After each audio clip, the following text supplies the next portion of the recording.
Oi, meninos e meninas. Nós estamos aqui novamente para mais uma semana das nossas videoaulas. Eu espero que vocês estejam se cuidando, cumprindo o isolamento social, que a família de vocês também esteja em segurança e que isso tudo logo, logo vai passar.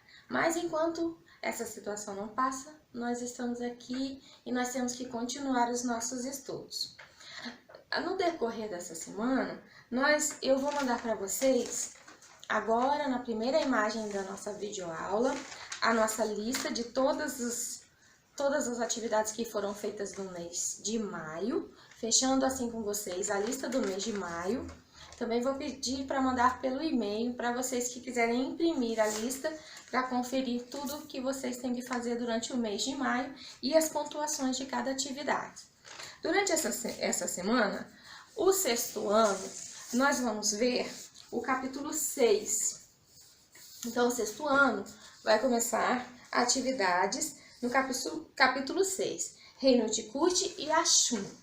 E eu quero aproveitar para dizer para vocês que enquanto nós passamos a videoaula para vocês, vocês têm que acompanhar no livro de vocês todos os textos da videoaula, tudo que foi falado durante a aula, e ao mesmo tempo é bom que vocês estejam com o livro de vocês, porque assim vocês já vão manuseando o material didático de vocês e na hora de fazer as atividades, fica mais fácil para vocês encontrarem onde elas estão e pesquisarem no livro de vocês. Então, durante a videoaula, vocês acompanhem os textos nos livros de vocês. Nós temos lá, durante os vídeos, várias imagens e também alguns textos do livro de vocês. Se alguns desses textos não estiverem muito legíveis, a definição não estiver muito boa, você acompanha aqui pelo seu livro o parágrafo que foi explicado. Os nossos alunos do sétimo ano vão acompanhar, então, lá no capítulo 6, né? Saberes e religiosidades africanas. O mesmo vale para o sétimo ano. No decorrer da videoaula, vocês vão acompanhando as páginas e os textos das videoaulas aqui no livro de vocês, que tudo que vai sendo falado lá está aqui nos parágrafos, os mapas, algumas imagens do livro. Os alunos do oitavo ano vão acompanhar aqui no livro de vocês, do oitavo ano, o capítulo 10, Conjuração Mineira. Os alunos do oitavo ano, nós vamos começar uma nova unidade. Essa unidade diz Rumo à Independência. Então, o primeiro capítulo de Rumo à Independência dessa unidade é Conjuração Mineira. Então, vocês também vão acompanhando aqui os textos e as imagens do livro de vocês. E os alunos do nono ano vão acompanhar aqui no nono ano o capítulo 10. O capítulo 10 trata da Primeira Guerra Mundial, né? Então, vocês acompanham as imagens, os textos, tudo que foi falado sobre a Primeira Guerra Mundial nos parágrafos dos livros e as páginas que dizem respeito à Primeira Guerra Mundial. Então, eu espero que logo, logo a gente possa se encontrar e logo toda essa situação de pandemia passe. E enquanto isso não passa, continue se cuidando e cuidando da sua família.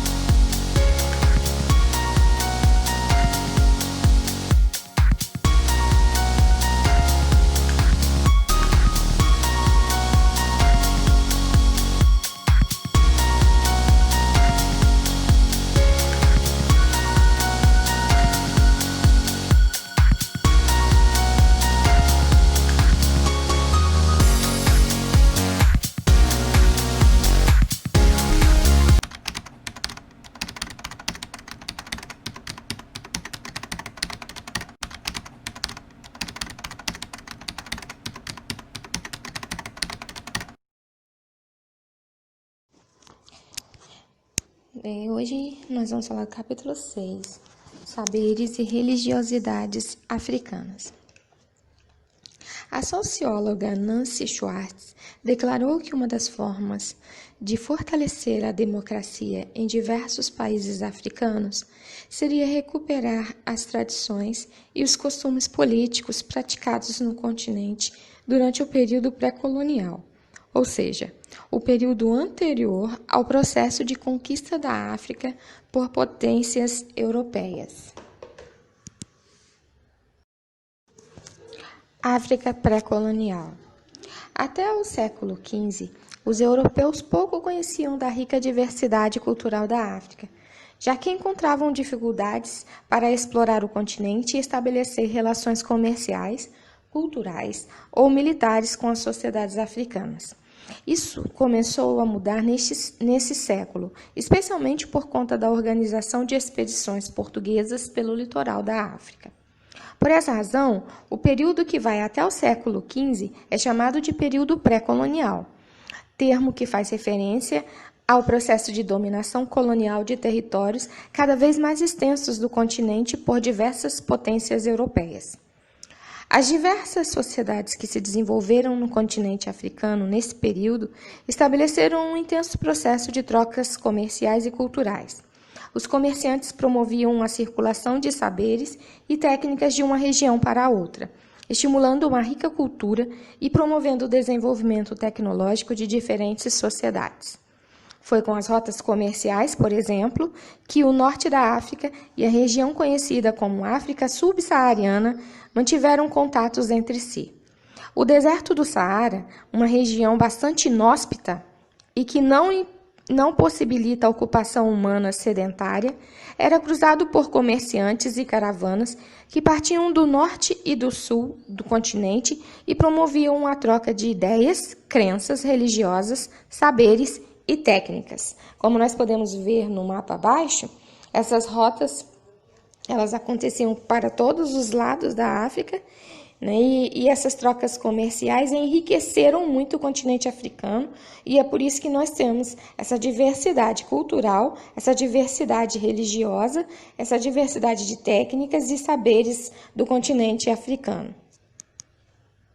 Essas relações com essa diversidade, essas rotas comerciais, essas novas políticas, essas novas culturas com as sociedades árabes e islâmicas a partir do século VIII, vai promover, então, que durante o período pré-colonial, o Império do Sudão, que era localizado ao sul do Saara, estabeleceu contatos com essas sociedades islâmicas e o islamismo passou a ser praticado por setores da sua população.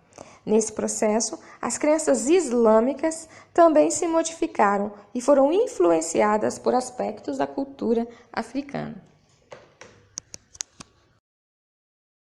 Nós vamos encerrar, então, esse estudo sobre a África pré-colonial, mostrando, então, o que nós estudamos sobre a África, que foram os reinos, né?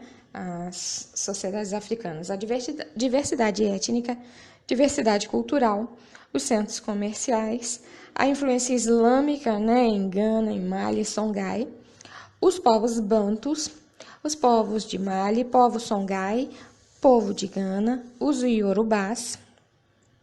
Também nós vamos ver que nós vimos como foram as atividades comerciais da África, como se deu, então, a escravidão, a metalurgia, o desenvolvimento aí da metalurgia, a religiosidade africana, que é o ponto que nós estamos vendo agora, a diversidade linguística, que será, então, nossa atuação na próxima videoaula, diversidade linguística, e vamos terminar, então, com a questão da religiosidade. Na próxima aula, nós vamos ver as mais de 1000 línguas que nós temos no continente africano, né, todas as influências, né, a influência que essa diversidade tem no nosso idioma, que é o português, a língua portuguesa. Também, depois nós vamos terminar esse capítulo falando de religiosidade, a questão aí das práticas, a cultura iorubá, a cultura banto, e também nós vamos enfocar também a lei que diz respeito ao estudo das diversas da diversidade, tanto religiosa como diversidade cultural, como saberes e as técnicas africanas, como isso deve ser tratado em sala de aula.